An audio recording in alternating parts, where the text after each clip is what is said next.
Military courts کی بات کرتے ہیں. ملٹری کورٹس یہ ایک پیرلل جوڈیشل سسٹم ہے. اور کہاں گئی یہ تو دیکھیں، فوج جو ہے ایک ایگزیکٹو کا حصہ ہے، تو اس کا مطلب ہے ایگزیکٹو جو ہے وہ جوڈیشری پر رول کرے گی. یہ فارمیشن کمیٹی، فارمیشن جو ہے ایک پہلی دفعہ ہوا ہے پاکستان کی کہ پوری عسکری قیادت بیٹھ کر فارمیشن کمانڈرز کمیٹی ایک فیصلہ کرتی ہے. اور فیصلہ کیا کرتی ہے کہ ہمارے پاس ناقابل تردید شواہد موجود ہیں. تو جب تم نے کہہ دیا ناقابل تردید شواہد تمہارے پاس موجود ہیں، تو تمہارا جو ہے ایک بریگیڈیئر یا جنرل وہ کیا فیصلہ کرے گا؟ وہ انصاف دے سکتا ہے؟ او بھائی، تم نے تو فیصلہ سنا دیا اور پھر تم نے ایگزیکیوشن بھی کر لی، ان کو اندر بھی کر دیا. تو پھر ملٹری کورٹس مذاق نہیں ہے. اور پھر ملٹری کورٹس جو ہے وہ پیرلل کورٹس، کیا وہ عدالت عالیہ اور عدالت عظمیٰ سے اوپر بیٹھیں گی؟ تو وہ آرٹیکل 175 کی تعریف میں تو وہ آتی نہیں ہے. آپ لیاقت حسین کا کیس دیکھیں، یہاں درویش آرمی کا کیس ہوا تھا، وہ دیکھیں، آپ تمام فیصلہ جات دیکھیے. ان میں جو ہے ملٹری کورٹس کو اگر بنانا تھا تو اے پی ایس میں 21ویں ترمیم کی گئی تھی آئین میں. سنسیٹ کلاز ہے، جب وہ ٹائم ختم ہوا تو 23ویں ترمیم کرنا پڑی تھی. آپ آرمی ایکٹ کے تحت کسی سویلین کو آپ جو ہے ٹرائی نہیں کر سکتے. یہ ان کے بنیادی حقوق کے متصادم ہے.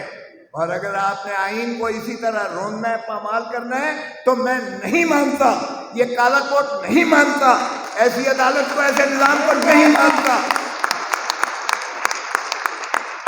ہم اس بے آئین حکومت کو نہیں مانتے. جو آئین کو نہیں مانتی، ہم انہیں نہیں مانتے اور نہیں مانیں گے. زندہ ہے، زندہ ہے، زندہ ہے، زندہ ہے.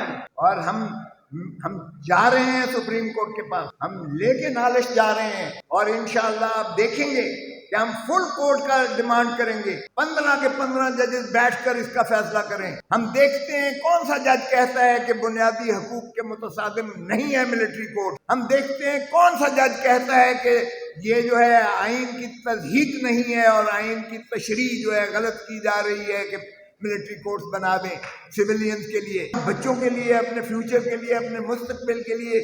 یہی روایات چھوڑ کے جائیں گے کہ ہر 5ویں 10ویں سال کے بعد ایک کسی ملک کو فتح کر لے گی ایک جو ہے ماشاءاللہ ہمارے طالع آزما آئیں گے اور اسی ملک کو فتح کر لیں گے. یہ کب تک ریت چلتی رہے گی؟ جیلیں بھری پڑی ہیں آج بھی.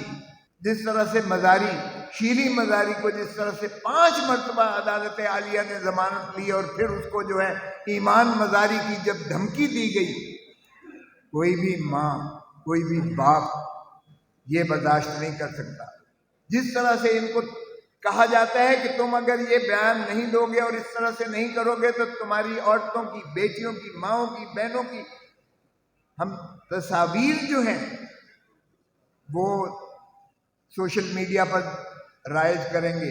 اللہ نہ کرے ہم میں سے کسی کو بھی اگر ایسی نوبت آئے تو میں کہوں گا میرے ماں باپ، دادا پردادا کی توبہ، میں سیاست سے باز آیا. کیا نہیں چلے گی، نہیں چلے گی. ہم ضیاء الحق کو مردود کہتے ہیں. اور سب سے زیادہ یعنی اس ملک میں جو انتشار، فکری انتشار، جتنی فسادات کی جڑ ہم ضیاء الحق کو کہتے ہیں، آج کی جمہوری حکومت نے اس کے ریکارڈ بھی توڑ دیے ہیں. آج اس سے زیادہ بربریت اور جو ایک وحشت پھیلا دی گئی ہے. ضیاء الحق نے مردوں کو کوڑے مارے تھے، ضیاء الحق نے بھٹو کو پھانسی دے دی تھی، مردوں کو کوڑے مارے تھے. ہمارے پیپلز پارٹی کے کارکنوں کو اس نے سولی پر لٹکایا تھا، ٹٹکی پر کیا تھا، نعرے سنتا تھا، لیکن عورتوں پر ہاتھ نہیں ڈالا تھا. آج کی ذلت آمیز، آج کی ایسی ذلت آمیز جو رسوائی، آج جتنی گھٹن میں محسوس کر رہا ہوں، میں نے اپنی ساری زندگی میں ایسی گھٹن محسوس نہیں کی ہے. آج جو ظلم اور بربریت کی داستانیں رقم کی جا رہی ہیں، جو اس ملک میں یہ ایک ریت ڈالی جا رہی ہے، اللہ معافی دے. جس طرح پچھلوں نے کہا تھا نا جی ہم تو کچھ نہیں کر رہے تھے، وہی کر رہا تھا، یہ جانے والے بھی جب جائیں گے تو یہ بھی یہی رونا روئیں گے کہ ہم نہیں کر رہے تھے، کوئی اور کر رہا تھا۔ او بھائی پھر کیوں دفاع کر رہے ہو؟ پھر کیوں ایسی حرکتیں کر رہے ہو کہ اس کو اون کر رہے ہو؟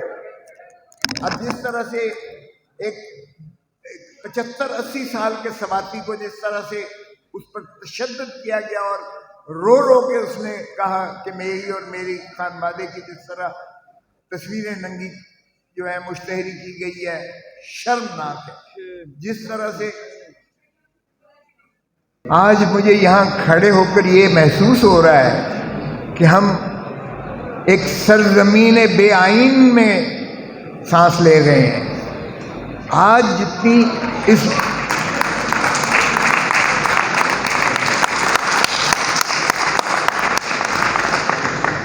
بھائی پاکستان پر قبضہ کرنے کے لیے 245 آرٹیکل لگا کے آپ نے سارے پاکستان میں فوج بھیج دی، وہاں تو آپ کو کوئی کمی نظر نہیں آئی، وہاں تو آپ کو کوئی کمی نظر نہیں آئی کہ جی ہم واگزار نہیں کر سکتے۔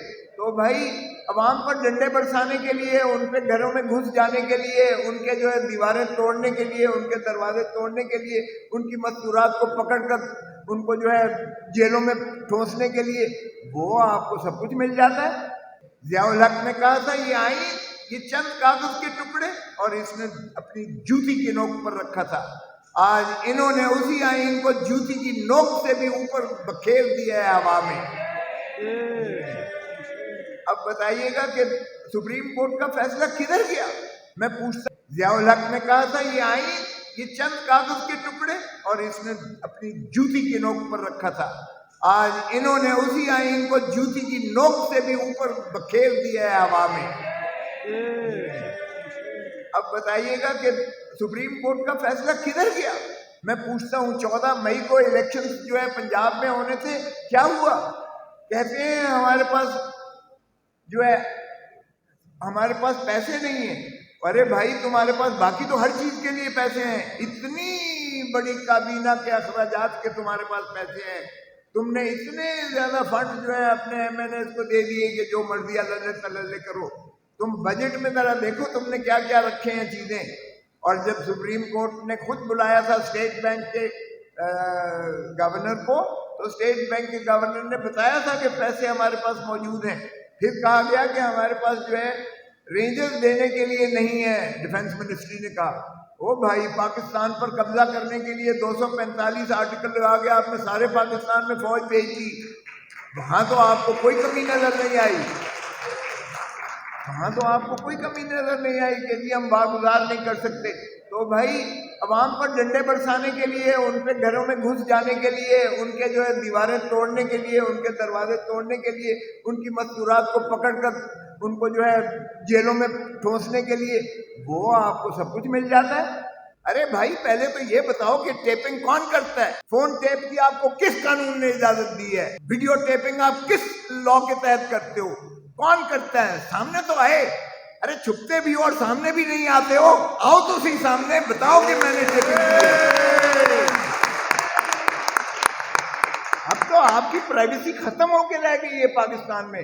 مجھے کہا گیا کہ جی تمہارا فون ٹیپ ہو رہا ہے۔ او بھائی ٹیپ ہو رہا ہے، میں نے کہا کرو ٹیپ، کرتے ہو، ہر ایک کا ٹیپ ہو رہا ہے تقریباً، جو بھی ذرا میرے طرح مشکوک بندہ ہے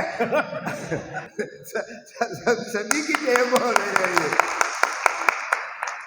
اب ہم اپنے ہی دیش میں ہم مشکوک ہو گئے ہیں۔ ہم اپنے ہی دیش میں ہم جو ہے فریلی بات نہیں کر سکتے کسی کے ساتھ، اس خوف کے ساتھ۔ تو بھائی ٹیپ کرنی ہے تو پھر قانون بناؤ۔ آپ باتیں کرتے ہو یورپ کی، باتیں کرتے ہو امریکہ کی، سب سے بڑا جرم ہے یہ ایو ڈراپنگ اور فون ٹیپنگ اور ویڈیو ٹیپنگ جرم ہے۔ آپ جرم بھی کرتے ہو اور پھر بانگ دھول کہتے ہو کہ یہ ہم غدار ہیں۔ ارے بھائی چلیں، آپ کہتے ہیں اے پی ایس پر جس نے آرمی انسٹالیشن پر جس نے جنا ہاؤس تو ہمیں کبھی سنا بھی نہیں تھا، چلیں کور کمانڈر ہاؤس پر آپ کہتے ہیں کہ حملہ کیا وہ غدار ہے۔ اور بھائی جس نے پاکستان کو برباد کر دیا وہ کون ہے؟ یہ بھی تو بتا دو۔ جس نے آئین کو روند کے رکھ دیا ہے وہ کون ہے؟ یہ بھی تو بتا دو۔ وہ بھائی ان کا ٹرائل کرتے ہو ملٹری کورٹ میں، پھر ان کا بھی ٹرائل کرو جنہوں نے جو ہے پاکستان کو برباد کر کے رکھ دیا ہے، جنہوں نے آئین کو اپنے قدموں تلے روند کے رکھ دیا ہے، ان کا بھی تو کرو۔ جنہوں نے 90 دن کے اندر آئین کہتا ہے، تقاضا کرتا ہے، سپریم کورٹ کا حکم ہے 90 دن کے اندر الیکشن نہیں کروائے، تو ان کو بھی تو پکڑو۔ یہ کیا مذاق ہے؟ ایک شخص پہ تو آپ کہتے ہو کہ اس کا نام بھی نہ لیا جائے اور اس کا نہ وہ ٹی وی پر آئے اور نہ اخبار کے کسی نہ نام آئے نہ تصویر آئے، اور دوسرا شخص جو مفرور ہے، جو عدالتی سزا یافتہ ہے، اس کے تو آپ چینل سارے روک کے جو ہے پوری جو ہے پریس کانفرنسز دکھاتے ہو، اور ٹیلی ویژن پر اور سارے پارلیمنٹ میں بیٹھ کر اس کے جو ہے آپ ثنا خوانی کرتے ہو، جبکہ قانون کہتا ہے کہ fugitive from law and justice loses his normal rights under the law. دنیا کا یہی اصول ہے، قانون ہے۔ وہاں تو حکومت جو ہے وہ لندن سے بیٹھ کے چلا رہا ہے ایک مفرور شخص جو ہے پاکستان کے لیے، اور یہاں کا جو ہے وہ اس کا تو نام بھی نہیں آ سکتا ہے۔ تو یہ دوہرا معیار کب تک چلے گا اس ملک میں؟ کب تک ہپوکریسی ہوگی؟ یہ اشرافیہ کا پاکستان بن گیا ہے، اشرافیہ کا پاکستان نہیں بننے دیں گے ہم۔ یہ پاکستان عوام کا پاکستان ہے، 25 کروڑ غربا کا پاکستان ہے، 25 کروڑ محنت کش کا پاکستان ہے۔ پاکستان جو ہے چلے گا۔ میں آپ کو زیادہ دیر نہیں دیتا، میں آپ کی جو بہت میں سمجھتا ہوں، آپ عابد زبیری صاحب ہو گئے، اشتیاق خان صاحب ہو گئے، میں ان کو مبارکباد دیتا ہوں کہ آج انہوں نے اس قدر جو ہے جو سفوکیشن کے ماحول میں ایسا آپ کا جو ہے وہ کنونشن کیا ہے، اور میں توقع کرتا ہوں یہ کراچی کے صدر بیٹھے ہوئے ہیں اور سدا بہار صدر بھی بیٹھے ہوئے ہیں، وہ کہتے ہیں وہاں کیجئے گا۔ میرے خیال میں یہ کنونشن جاری و ساری رہنے چاہیے، اور سارے پاکستان میں ہم نے اپنے وکلا کو اجاگر کرنا ہے۔ ہم نے پاکستان کے آئین کی حفاظت کرنی ہے، محافظ ہیں ہم، اس ملک کے بھی محافظ ہیں۔ انشاءاللہ ہم اس میں رول آف لا اور کانسٹیٹیوشن کو بحال کروائیں گے، اور صحیح معنی میں عوام کی جو ہے حقوق کو واپس دلائیں گے۔ آپ بہت مہربانی۔